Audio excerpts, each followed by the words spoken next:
Бен принял к себе кота несколько месяцев назад, когда он заметил очаровательного котенка, прогуливаясь со своей подругой по городскому парку. День был прохладный, на небе висели тяжелые облака, но солнце все же пробивалось сквозь них, освещая дорожки, усланные золотистыми листьями. Ветер гнал эти листья вдоль аллей, и казалось, что сама осень дышит рядом, пряча в каждом порыве свое дыхание. Под одной из лавочек, среди шуршащей листвы, сидел крошечный комочек серо-рыжего цвета. Котенок дрожал, его глаза казались огромными, а взгляд растерянным и немного просящим. Бен сразу остановился, почувствовав, что не сможет просто пройти мимо. Его подруга скептически посмотрела на находку и сказала, что, может, котенок чей-то. Но парень уже наклонился, протянул руки и осторожно взял малыша на ладони. Тот не сопротивлялся, наоборот, прижался к нему, словно нашел защиту. Бен ощутил тепло маленького тела и вдруг понял, что не сможет отпустить его обратно в холод. Так в его жизни появился Балу. Сначала Бен не собирался оставлять котенка насовсем. Он подумал, что просто приютит его на время, пока не найдется новый хозяин. Купил небольшой мешок корма, лоток, миску для воды, постелил старое полотенце возле батареи, чтобы малышу было тепло. Но уже через пару дней Балу стал частью его дома. Котенок оказался удивительно умным и ласковым, быстро привык к новому месту и начал повсюду следовать за Беном. Когда парень сидел за компьютером, Балу устраивался рядом и тихо мурлыкал. Иногда он засыпал на коленях, иногда играл с карандашами и ручками, катая их по столу. Все это казалось таким трогательным, что Бен все чаще ловил себя на мысли. Он не сможет отдать этого кота никому. Между ними возникла настоящая привязанность. Кот стал понимать хозяина без слов, реагировал на его настроение, чувствовал, когда тот был уставшим или грустным. Со временем Бен и его подруга начали все реже видеться. Их отношения охладели, ссоры стали частыми, и однажды, в один из дождливых вечеров, они решили расстаться окончательно. Девушка ушла, оставив после себя лишь запах духов и тишину. Бен долго сидел у окна, слушая, как дождь барабанит по стеклу. В какой-то момент он почувствовал, как к нему тихо подошел Балу, запрыгнул на диван и улегся рядом. Кот посмотрел на хозяина своими большими глазами, мягко ткнулся носом в его руку и тихо замурлыкал. В этом звуке было столько тепла, что Бен впервые за день улыбнулся. Он понял, что теперь у него есть тот, кто не предаст, кто будет рядом всегда. С тех пор Балу стал для него чем-то большим, чем просто питомец. Он чувствовал каждую эмоцию Бена, его грусть, усталость, радость. Когда парень возвращался домой после работы, кот уже ждал его у двери, садился прямо перед входом, будто страж, и начинал громко мяукать, выражая радость. Иногда Балу приносил ему мелкие предметы, крышечки, бумажные фантики, кусочки ниток, как будто хотел поделиться тем, что находил интересным. Но однажды кот решил действовать по-настоящему, по-кошачьи. Утром Бен проснулся и обнаружил на подушке маленькую мертвую мышку. Он вскрикнул, но потом рассмеялся. Конечно, это было неприятно, но он понял, что кот не хотел ничего плохого. Напротив, это был подарок, выражение любви и признательности. В природе кошки приносят добычу своим близким, и Балу, видимо, решил, что хозяин тоже нуждается в еде. Бен поблагодарил кота, хотя и осторожно выбросил трофей. Но Балу, видимо, решил, что подарок понравился, потому что уже на следующий день повторил свое подношение. И потом еще и еще. В течение 2 месяцев Бен почти каждый день находил на кровати или на полу у двери очередную добычу.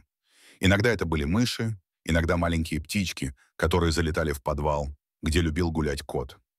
Бен устал выпускать живых зверьков обратно на улицу и уговаривать Балу, что ему не нужно делиться едой. Но кот не понимал, почему его старания не принимают с радостью. Он даже стал грустить, если Бен не восхищался подарком. И тогда произошло нечто удивительное. Однажды утром Бен проснулся и заметил на подушке не мышь и не перо, а красивый кленовый лист, покрытый капельками росы. Лист был крупный, ярко-красный, словно кусочек заката. Бен рассмеялся и поднял его. Кот сидел рядом, внимательно глядя на него и будто ожидая реакции. Парень сказал: «Спасибо, Балу. Это лучший подарок из всех». С тех пор кот стал приносить только такие дары: листья, веточки иногда маленькие камешки. Каждый раз он аккуратно клал находку на кровать, а потом садился и с гордостью наблюдал, как хозяин рассматривает его подарок. Бен начал собирать их в коробку. Со временем у него скопилась целая коллекция. Десятки разноцветных листьев, тонкие веточки с необычной корой, пушистые семена, перышки, гладкие камешки, даже небольшой шишечный фрагмент. Каждый предмет напоминал ему о том, как важно видеть заботу в простом.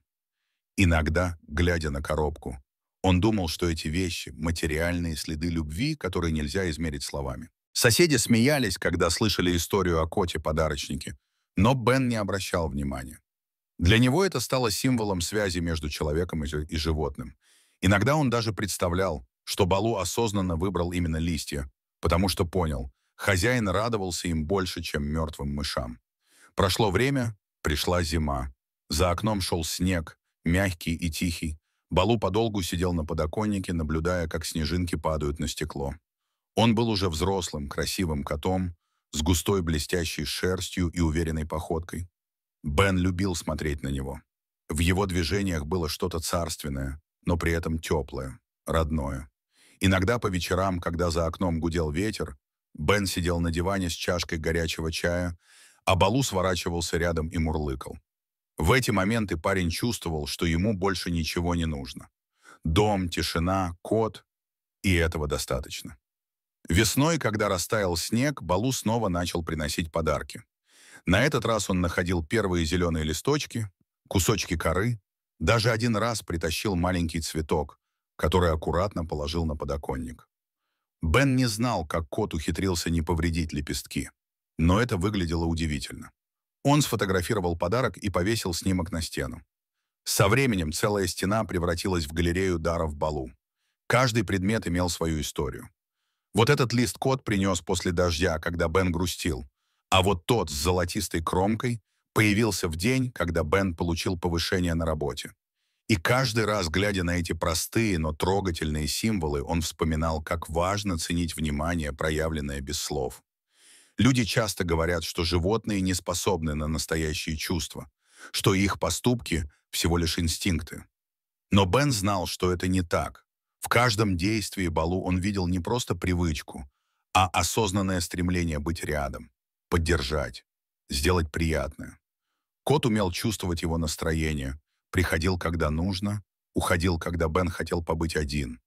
Иногда он просто садился рядом и смотрел на него своими зелеными глазами. В этом взгляде было понимание, которого не хватало даже от людей.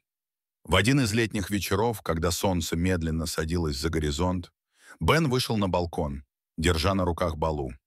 Они вдвоем смотрели, как небо окрашивается в оранжево-розовые оттенки. Кот тихо урчал, прижимаясь к хозяину, а Бен думал, что, возможно, счастье действительно состоит из таких простых мгновений.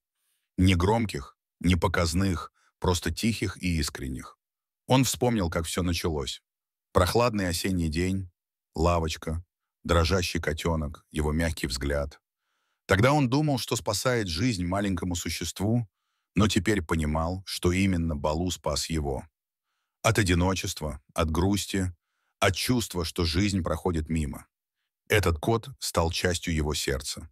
С тех пор каждый день Бен начинал с того, что гладил Балу, благодарил его за то, что тот есть, а тот, в свою очередь, приносил очередной листочек, маленькую веточку или просто лег рядом, напоминая: настоящая любовь не нуждается в словах. Так в доме Бена собралась целая коллекция подарков. Сотни листиков, веточек, перьев, камешков. Но самое ценное среди них было не это, а то тепло, которое наполняло дом, стоило лишь коту подойти и мягко ткнуться мордочкой в руку. И каждый вечер, когда Бен засыпал, он слышал тихое мурлыканье рядом, и ему казалось, что весь мир стал немного добрее.